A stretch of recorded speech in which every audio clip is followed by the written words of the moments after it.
What is happening, everybody? Hey, JT here in the studio. It is the Studio 10-4 live weekly update for July 19th, 2023. What is happening out there in your world, guys? I'm here in the Pacific Northwest doing my thing. Got just a quick update, talk about a few things that are going to be happening, mostly what's going to be happening in the next couple of weeks. So we're going to try to get ahead of ourselves a little bit here instead of kind of trying to do things in a quick way like I have over the past and put some shows together well in advance so we can get our good guests lined up and I'm trying to get some good ones set up that we can have some fun with.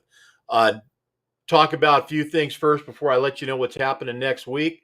Want to talk about our website. It is happening. So 10-4magazine.com is live. The new website is up. It's mostly taken care of and performing well. There's going to be some little tweaks here and there that are going to happen with it, but for the most part, in fact, we'll go over and take a look at her right now. For the most part, she's looking pretty good, and we're happy with how things have taken shape over there. So if you guys haven't seen it yet, looks a little bit different, a little bit cleaned up, but there are going to be some changes that occur as we get a little further into it. The nice news is, though, is that all the content is up to date and it's on there the way that it should be. So you got this month Cody Davis cover truck course on the front there, and you can click on into Cody's story and check out his story and all the pictures and everything that are in there. And of course, Cody Davis, quite a big winner this year, man. I just talked to Cody today on the phone, and he has had quite a year. And of course, that is one beautiful truck, so no surprise to that. So we're going to have, just to let you know, next week we will have Cody Davis on the show, as well as the diesel addict, Stephanie Haas, who Stephanie shot this truck. So another congratulations goes out to Stephanie and the shooting of another 10-4 truck. We'll have to get caught up on how many that makes it for her now, because it's be a lot, I'm sure. But we'll find out how many that makes it now that she's gotten the cover on. Shannon tuned in, so Shannon's in the house right now. Shout out to everybody else that's tuning in. And I can't see all the different people that are watching. I can see the ones that chime in and say hi, but I don't get to see who else the rest of you are. And Dan, of course, real funny. Yes, hi and saying hi. He probably said hi, Shannon, across the room, and she's in the other end of the table or in the other room next to him, I'm sure, watching and listening. So good things are happening in the truck show world. There's a lot of shows. It's kind of spread the playing field out a little bit, so things are a little thin as far as who can go where and be at what shows, and that not only for the guys, the contestants, the people that are there showing their trucks, but for the crowds too, man. I mean, how many shows can you go to? And I think that they have to really rely on local support now more than ever, because there's so many shows and they're so spread out. Just looking at our entertainment event calendar and where we're at now in things, we're all the way in here to July. Last weekend was Walcott. This coming week is going to be Dirty Business, Gear Jammer, Big Sky Truck Fest, SWVA Big Rig Showdown. That's a new one that I don't think I've heard of that one before. Top Gun's coming up. That's just July. So there's a bunch going on. Miss Jean, hi, how are you? Good to have you on the show as always, and great to see you out there, Jean. Jean, the original OG. That's original OG founder, co-founder of 10-4 Magazine, and our HR director. Eric will be at Dirty Business Show this weekend, so you guys look for Eric Hill. Check him out at the Dirty Business Truck Show there in Ground Mound, Iowa. What a name for a town, man. Ground Mound, Iowa. Then coming up in August, and this is the next one that Dan and Shan will be at. If you guys want to say howdy to them, they're going to be in Utah at the Great Salt Lake Truck Show. That's August 4th and 5th. And then to blow through August real quick, Midwest Classic Semi-Casual, Franklin Grove, Pride in Your Ride, Waupun, Laid Back, Brooks, which we will be at. And I say we, Dan Shan, myself, will be up there for that one. Truckers at Heart, TNN Truck Show, No Coast. I'm sorry. So TNN, that's going to be the last one for August, and then we start into September, kind of winding the rest of the year down. No Coast, Big Iron, Busted Knuckle, NHRDA. The World Finals is going to be in Texas. Guilty by Association. That'll be the next big show that Team 10-4 is going to be at, and everybody will be at that one. So we'd love to see you. Stop by and see us. If we're out front of Four State Trucks like we normally are, we'll be there right to the left. If you're walking up to the door, probably over there again. Love to see you. Stop by and say howdy there. Dan, I hope we got our golf cart situation worked out. DMF Cancer, Mayberry's coming up. Souza, that'll be the next one after GBATS for us. And that's going to be September 29th, 30th, and October 1st. And then California Trucking Show, Tim and April. I think they'll be down there, and Gene. Then Dragon Pulling in the Pines, and we'll wrap up in Dixon, California with the Bobtail Apparel Show. And love to see y'all down at that one. That was a real fun show. So we're hoping that we get to all be down there again for that one and have a good time there in old downtown Dixon, California, and enjoy some grub at Bud's Pub again there in Dixon. In fact, Cody Davis, our current cover truck for July 2023, was just down there in Dixon, California, and I talked to him. He's all the way up in K Falls. That's Klamath Falls, Oregon. For those that don't know what K Falls is, he's up there cruising around the lake right now and making his way north. So I'm sure he's got some cows back there that need to get somewhere and get a drink and cool off because it's pretty warm out there. A lot of shows, you pick what you can, go where you can, do what you can, see what you can. Of course, we've already had our show, Trucking for Kids. I mean, doggone, I'm glad we got that out of the way in April and started off the year with that and got it done because there's so many other shows going on, especially in September. Man, August, September, a lot of shows. I think there would have been just too many. I don't know how people would have decided where to go, and this way we don't have to worry about them making it out to Trucking for Kids. Incidentally, we do have dates picked out. We do have things locked in for 2024 for Trucking for Kids. It is going to be in April again. We'll give you those dates as we get a little closer and start doing the usual pre-register and get everybody in there and get you all pre-registered. So next week, as I said, next week's show, Cody Davis and Stephanie Haas will be on the show with us. The week after that, the following week, be the first week of August 2023. Trying to get the guys from the Kenworth, the Chillicothe show, and assistant plant manager of the plant. That's Jack Schmidt. We had him on the show before, and Tom Arnold. So I'll be looking and reaching out to those guys to get them to come out and tell us about the show. I'd love to talk to Jack about what's going on in the world of Kenworth. There's plenty of things that are happening in the production world as far as what's being built and what's going to be built and what's it look like in 2024. Love to have that conversation with Jack. So we look forward to getting him on the show. Also, I hope I can get, and I'm going to jump out here, Kate, and throw you on Kate Morrow Whiting. So Kate is, of course, the young lady that drives that beautiful cherry pie truck that we've all seen at the different shows here and there. And I'd like to get Kate on the show with us too and talk about what's going on in her world and how things went for her at the Chillicothe show. And of course, the different shows that she's made it out to so far this year. We saw her again in Louisville at Matt's. That was great. Interviewed and spoke with her. Nice to see her and nice to see the truck out there doing well. So that's what the next couple of weeks look like. Beyond that, I'm going to work on getting things ahead, planned out, and that way you guys kind of know what's going on, and maybe we can build up the show again a little bit and get out there a little more. But if you have ideas for guests, throw them to me. I'd love to hear who it is you want me to interview and who you'd like to be able to talk to. Those of you that are watching live right now, that's directly being said to you.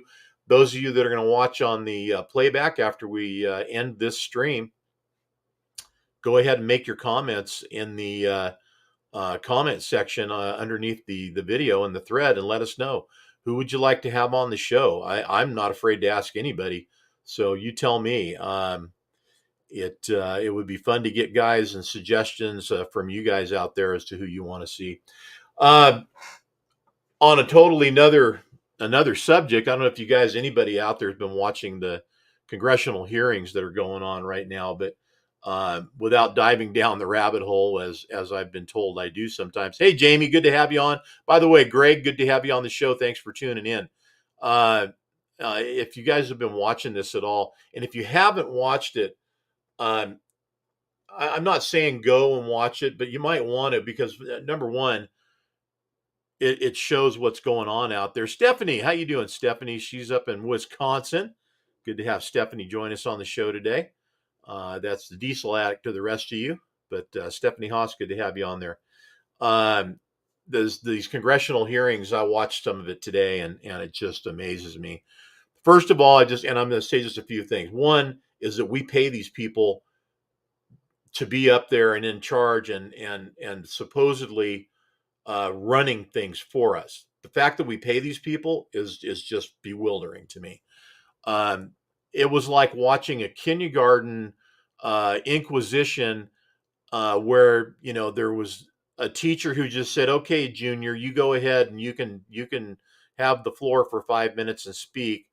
And instead of having anything to ask of the witnesses that are supposed to be there testifying in this hearing, they turned it into a soapbox moment. And whatever is on their mind, whatever their agenda is, that's what ends up being the 5 minutes of their time. Not a stinking single question about what it is that these two IRS whistleblowers are there to discuss and answer to, that they brought forward about Hunter Biden. I don't. I just can't believe it. And you have to see it for yourself to just take it all in, and wonder, when do we get to do something to change the course of how our government operates. And everything is still Trump's fault, and everything is everything that's wrong in the world is Trump's fault, according to these people, uh, without asking a single question to these guys that are there as witnesses to testify. And these guys are criminal investigators for the IRS. That's what they do. That's their job. And they investigated Hunter Biden, and they said, "Hey, this thing is this everything about this is wrong. It's all crooked." They've been told to not talk about it. They've been told not to interview people. They've been told to stay away from people. You just, like I said, you just have to watch some of it to understand what I'm talking about. I think what upsets me and makes me just really mind blown again is that we pay these people, and that's what they're doing up there. It's got nothing to do with what they were there to be there for. They did everything else but that. And how childish that it was, that was the other thing that was just an absolute mind blower. These people act like they're a bunch, like I said, a bunch of kindergartners. That the teacher, was in the room long enough to say, "Okay, Junior, Johnny, it's your 5 minutes. Go ahead, say whatever you want." And then boom, they go. It's like, pull cork out, and just go. And they did. So uh, I hope things get better in our world in that respect, because nothing's going to change until that does. Gosh, what a mess. Anyway, uh, love to talk to more people about that kind of stuff. If you want, inbox me, whatever. Would love to have that happen. Maybe someday we'll have sort of a sideshow kind of thing that we can kind of talk about, the politics and how they relate to trucks and our industry and what's going on in it. I really look forward to having these guys from Kenworth, or any of the other manufacturers out there. Frankly, I would welcome the opportunity to talk to Peterbilt, Kenworth, any of the other parts manufacturers, that are out there, engine manufacturers. I'd love to hear what Cummins has to say about the fact that they're now going by the wayside, as did Caterpillar, uh, and no longer will be available in Peterbilt trucks in 2024. Peterbilt's going all PACCAR. So, and I guess that's the same for Kenworth. I'm not sure, but I can't speak to that yet. But I can say that that's the way it is for Peterbilt. What's the state of the electric truck? That's another thing. I'd love to talk to Elon. I'd love to have him be a guest on the show and give us the version of his electric truck. I don't buy it. I just don't. This truck is rated at 1,000 horsepower and 1,000 foot-pounds of torque. It's not horsepower that makes a truck go up a hill. It's torque. And if you got 1,000 horsepower engine, and you only got 1,000 pounds of torque, I don't see that truck doing 60 miles up the grapevine, 60 miles an hour. Do you? I don't see it happening. Anybody out there, Bueller? Let me know. What do you think? Because I just don't see it happening. Um, and that doesn't mean that it can't be used for other things. I'm just saying it's not the everything truck for everyone. Running around town doing deliveries. Sacramento, the Pepsi Cola, I think Pepsi Cola distributor in Sacramento ordered just a bunch of those trucks to take over and run their fleet. Does that work for them? I think it probably will. Sacramento's flat. There's no hills. You don't have to worry about that crap. So I think it's a good opportunity for those trucks to succeed. Does it mean it's the answer for everything? No, it doesn't. Hey, Oscar, how you doing, buddy? Good to have you on the show. I saw the V Brothers Racing on there too, and on YouTube, and thanks for tuning in on both, man. Glad to have you on there, everybody. Oscar J. Velasquez and the V Brothers Racing team out there. We had a couple years ago electric truck running down the 8th mile there at Trucking for Kids. Also in the on the track was a hydrogen powered truck. So there's other opportunities out there. There's other options out there. I haven't bought into the whole electric truck thing. But again, I only know what I'm being fed, as do you, and reading what's out there. And 1,000 horsepower, 1,000 pounds of torque.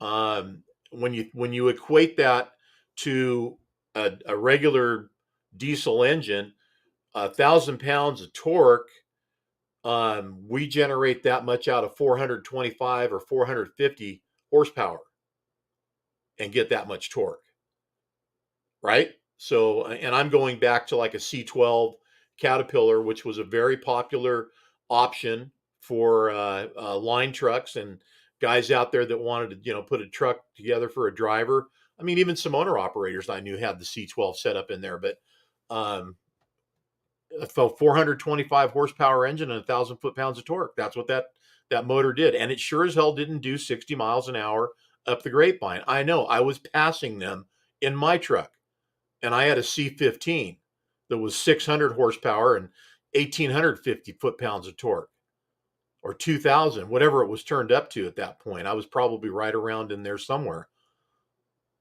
My truck did that kind of stuff. Those trucks don't do that kind of stuff. So I just would really love to see the real world, proof out there that all this hype on electric trucks is really as real as they say it is, and put it to the test to show us that it is. Because, like I said, I don't see it happening, and not to mention all those batteries.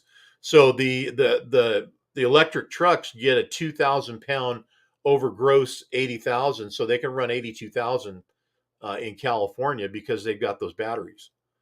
Um, that evens the playing field for them, supposedly, because they got all that weight in batteries on that truck. Is that reasonable? I'm going to say yeah, it is. Okay, if that's what it takes, okay, then that's what it is. It doesn't mean that it's right or wrong. I don't know. It just is what it is. It doesn't mean they're hauling any more freight, because they're hauling more weight in truck components, and they're still just going to get the same amount of of freight on there, I think.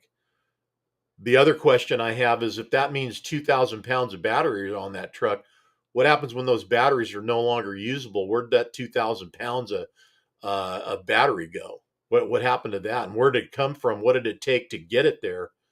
I'd love to see that. Connect all the dots, of that all in a line and tell me, show me what that means to have an electric truck and why that's such a better option for the environment.